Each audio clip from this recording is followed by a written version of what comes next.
New this morning, fire and rescue crews were called to the scene of a rollover accident where a pickup truck burst into flames, leaving one person injured.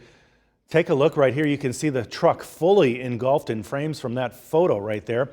This happened shortly before 9 o'clock last night along State Route 274 in the town of Steuben. The Western Fire Department responded with a water tanker to help put that fire out.